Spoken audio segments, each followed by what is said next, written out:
Welcome back to WION World is One. Thank you so much for staying with us. My name is Shatran, and here's a look at all the top stories.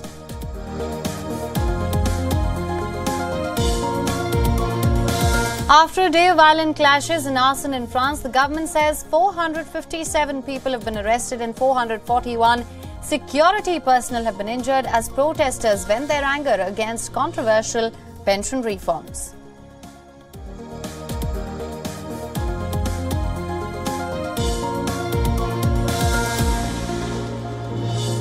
After restoring diplomatic ties with Iran, now Saudi Arabia is in talks with Syria to reopen its embassy in the war-torn nation. Saudi state-affiliated media says discussions are underway.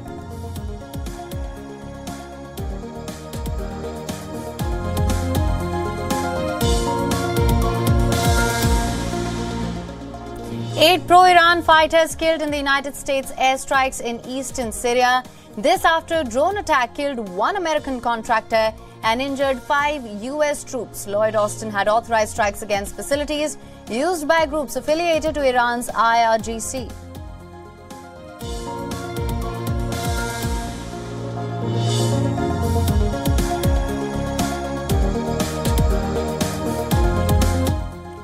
China hits out at the United States, says America has unreasonably suppressed TikTok.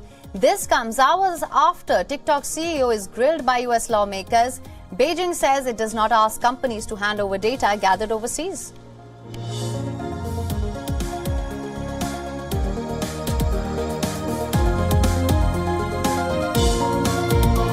Around 25,000 military and 1,000 police personnel in Sri Lanka have quit their posts in the last 2 years. Field Marshal Sarath Fonseca tells Parliament he claimed that the personnel left because they were ordered to carry out wrong acts.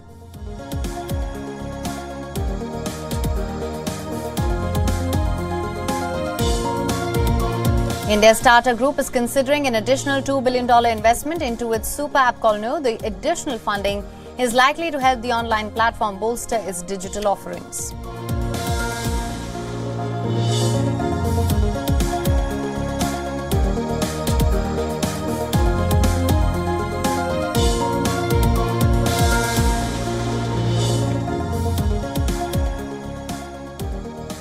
Our top story, North Korea claims to have tested a new nuclear-capable underwater attack drone. The state media said that this drone is capable of generating a radioactive tsunami. Pyongyang blamed the joint military drills by Seoul and Washington for raising tensions in the region. The test was overseen by North Korea's leader Kim Jong-un, and as per the state media, the new drone cruised at a depth of 80 to 150 meters underwater during this test. The new drone is called Ali, which means tsunami. It traveled for over 59 hours before detonating inside water. As per North Korean reports, the drone can be deployed at any coast and port. The new drone was developed to make sneak attacks in enemy waters. It can destroy naval striker groups and major operational ports by making a radioactive wave triggered by an underwater explosion. A day before the drone testing, North Korea fired cruise missiles, and as per reports, the cruise missiles firing was to practice carrying out tactical nuclear attack missions. Pyongyang has increased its military tests in recent weeks. It fired an intercontinental ballistic missile last week as well. North Korea's launches come amid US and South Korea carrying out military drills. On Thursday, the two allies completed their largest joint military drills in 5 years.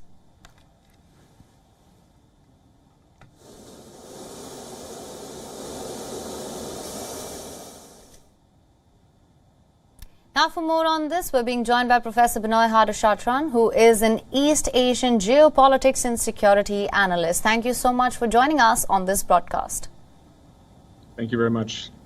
My first question to you. Now, North Korea claims to have tested this nuclear-capable underwater attack drone, one that's capable of generating a radioactive tsunami. Now, to begin with, could you just walk us through the technicalities here and the science of nuclear wave making? Well, what happens when you have a tool or a weapon like this is that it's much easier for North Korea to conduct stealth attacks, because if you are to, for example, launch a missile which would have a nuclear warhead, it's a lot easier for radars to pick up the incoming threat. When it comes to a situation like an underwater unmanned drone, it makes it a lot easier for North Korea to attack in a way that is much more difficult difficult to predict for its enemies like the United States or Japan, for example. And if you are going to detonate a large-scale explosion underwater, the kind of damage would be significant to the surrounding area. And indeed, because of the sheer strength of that kind of explosion, it could indeed create a kind of a tsunami, which they call a radioactive tsunami. One thing I should add about this is, even though they are claiming to have done this, we have not seen any footage about this. There have not been any kind of evidence at this point. So while it may be true that North Korea has developed this, we still have to keep a measure of skepticism in the face of this claim. Absolutely. Now, that being said, a nuclear weapon detonated below the ocean surface can cause great devastation. Let's just talk about that for a second. With this latest announcement, what do you assess? What is your assessment of the threat here? How do you assess the risk of radioactive fallout? Well, in the case of this kind of threat, it simply adds to a number of layers of threats that is coming from North Korea. As we know, North Korea has been developing nuclear weapons since the 1980s. They conducted their first nuclear test in 2006. They have now conducted 6 nuclear tests.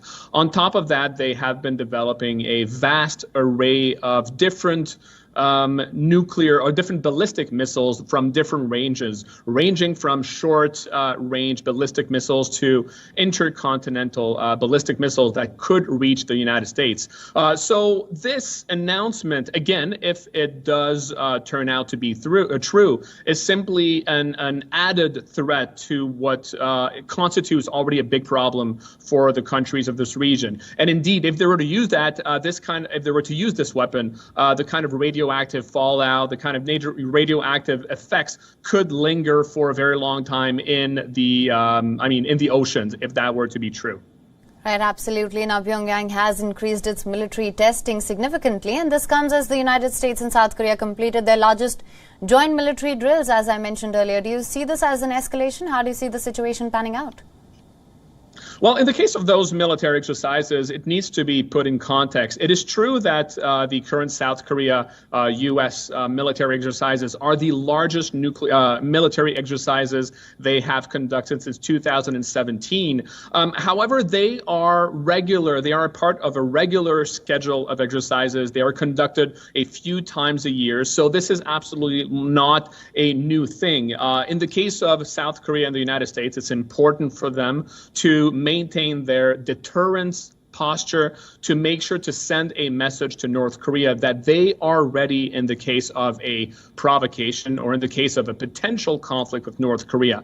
The fact that North Korea is conducting this test at the time of these exercises is obviously a message that is being sent to both the United States and South Korea that they are that they are exasperated, that they don't like these kinds of exercises. They're trying to put pressure on the United States to ramp down these sorts of military drills. All right.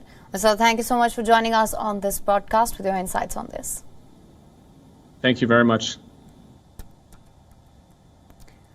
Moving on now, Sri Lankan former Field Marshal turned politician Sayadaw Fonseca claims approximately 25,000 military personnel left their posts in the last 2 years.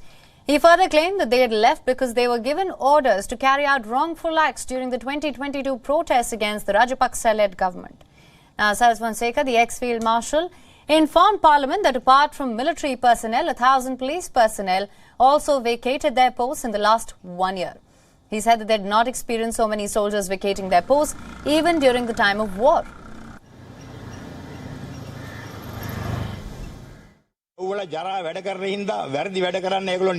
Some 25,000 military officials have vacated their posts during the last 2 years. This wasn't the case even during the height of the war. If any soldier or policeman was removed for not using the clubs given to them to be used against protesters, be bold to go home. We will reinstate you with arrears once we come to power.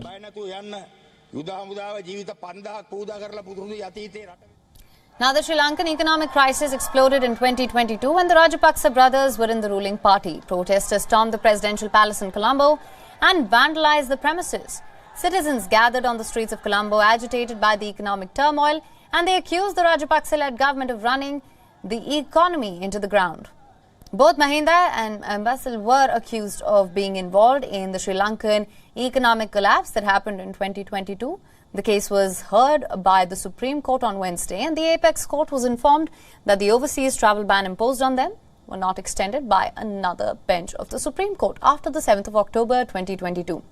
As a result, the top court permitted the Rajapaksa brothers to travel overseas, and this comes ahead of the Sri Lanka local government polls, which are scheduled to be held in the middle of April.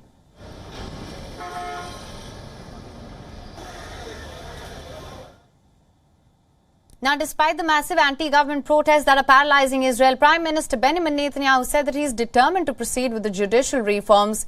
He said that he will end the divisive crisis over the judicial overhaul plan and restore unity. And despite the Prime Minister's statement, cracks seem to be appearing in the ruling coalition. Netanyahu summoned Israel's Defense Minister Yoav Gallant, and this came after Gallant said that he wanted to call for a stop to the government's plans to ensure law and order in the military. However, the Defense Minister's media briefing was cancelled and he was summoned by the Prime Minister Netanyahu instead, as I mentioned. Now, citizens, they intensified the protests on Thursday. Protesters continued to clash with the police and security officials in Tel Aviv. Israeli police, they had to fire water cannons at protesters, blocking a highway in Tel Aviv. Thousands took to the streets, waving flags and blaring horns. Traffic came to a halt in Tel Aviv in the middle of the workday. Despite this, Prime Minister Netanyahu remained adamant. On Thursday night, he said that the government will go ahead with the judicial reforms.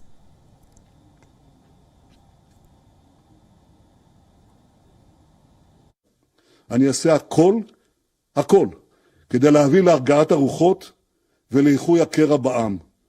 כי אנשים אחים אנחנו. ובעזרת השם, יחד נעשה ויחד נצליח. Now, Prime Minister Netanyahu has said that he will do everything in his power to reach a solution.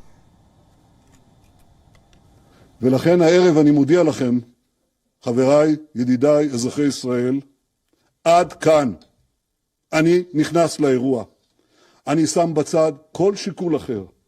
ולמען העם שלנו, למען המדינה שלנו, אני אעשה כל מה שביכולתי כדי להגיע לפתרון. Now, the Israeli Prime Minister said this after the parliament ratified a law limiting the circumstances in which a Prime Minister can be removed. Netanyahu said the judicial overhaul, it would restore balance between the branches of the government. However, critics say it will weaken Israel's democracy and give the government uncontrollable powers. Protests over the judicial reform bills still underway in many parts of Israel. Police and protesters clashed in Tel Aviv. Binoy and Petah Tikva, over 10 protesters were arrested in Tel Aviv, on Thursday. The protests are also spreading through the ranks of the Israeli Defense Forces and other branches of the military. A letter from volunteer reservists was sent to Israeli media earlier this week. The letter said that they're refusing to call up to serve as a sign of protest against the proposed laws. We actually lost any trust in the governmental decisions, and trust is a very important ingredient in going into reserve service and in risking your life sometimes for the benefit of the public. We cannot leave the government to do as it pleases. And it doesn't matter if we are talking about left wing or right wing, it doesn't matter. I need to know that my citizens, my rights as a citizen are kept. And I don't care which is the Prime Minister right now. Now, social media, it's been flooded with artificial intelligence-generated deepfake pictures of Donald Trump. The pictures show the former U.S. president resisting arrest and trying to run from the police. A Manhattan grand jury is mulling whether to indict Trump in connection to hush money paid to porn star Stormy Daniels in 2016. Elliot Higgins, the founder of the investigative group, posted the deepfakes. Higgins said that they were created with artificial intelligence text-to-image generator, Midjourney. Many people fell for the pictures at first glance. However, a close look shows the text on the police officers' uniforms does not make sense, along with distorted faces and hands. Stormy Daniels says she had an affair with Trump. She claims the former U.S. president gave her $130,000 before the 2016 election. Not discuss this encounter. Trump has maintained that nothing of the sort ever happened, and in 2018 told reporters he knows nothing about any payments made. If an indictment is filed, the 76-year-old Republican would become the first former or sitting president to be charged with a crime. A possible indictment would send shockwaves through the 2024 White House race, in which Trump is running to regain office. Trump has been citing a political witch hunt. He says it is an attempt to take down the leading candidate in the Republican Party. Trump's former lawyer turned enemy Michael Cohen, who's tested before the grand jury, told Congress in 2019 that he made the payments on Trump's behalf. The payment to Daniels, if not properly accounted for, could result in a misdemeanor charge for falsifying business records. That might be raised to a felony if the false accounting was indeed to cover up a second crime, such as a campaign finance violation. In the United States, campaign finance violation is punishable by up to 4 years behind bars. Legal experts say the argument would be difficult to prove in court and any jail time is far from certain. An indictment would begin a lengthy process that could last months as the case would face legal issues and move towards jury selection. Trump is facing multiple legal challenges and investigations. Cases include his handling of classified documents and his alleged efforts to overturn the results of the 2020 presidential election.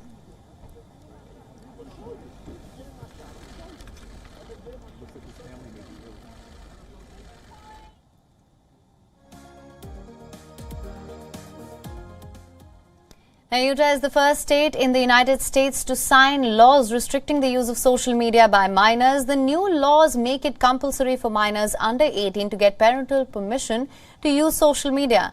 And this applies to platforms like Instagram, TikTok, and Facebook. Governor Spencer Cox, our administration is very concerned about how social media is affecting our children. Youth rates of depression and other mental health issues are on the rise, and social media companies know their products are toxic. They designed their apps to be addictive. As leaders and as parents, we have a responsibility to protect our young people. Now, the two bills require users to submit age verification before opening an account on social media platforms. Minors under 18 who are seeking an exception would need the permission of a parent. The bills have been opposed by the tech industry. Governor Cox, who's Republican, took to Twitter and said we're no longer willing to let social media companies continue to harm the mental health of our youth.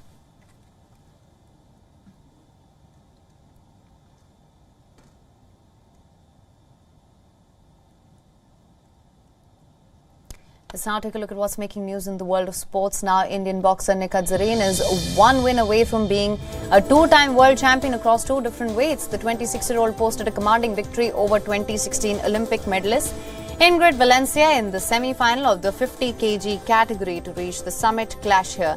Zareen dominated the bout from the word go here, utilizing her quick movement. She gave Valencia no chance for a comeback. Sealing the victory by a unanimous 5-0 decision, she will next face two-time Asian champion Nguyen Thi Tham of Vietnam in the final day on Sunday.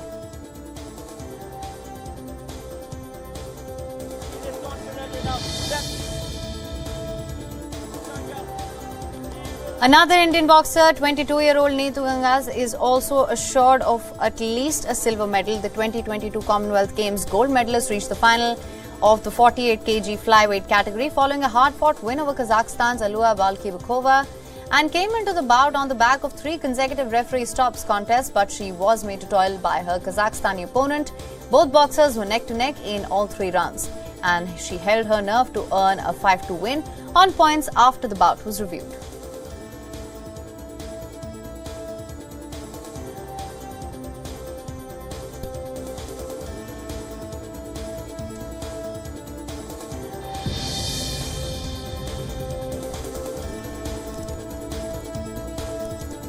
Tokyo Olympics.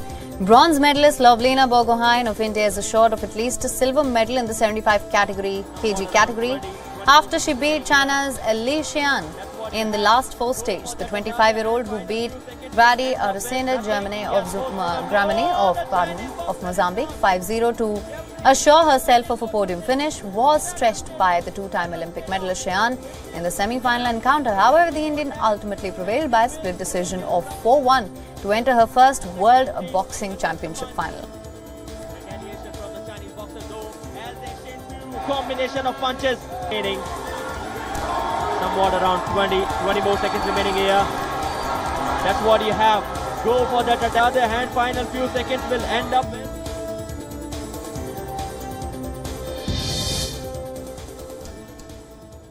And in news alert just coming in, Rahul Gandhi has been disqualified as member of the Lok Sabha. For more on this, we have with us our principal diplomatic correspondent, Siddharth Sibbal. Siddharth, what can you tell us about this?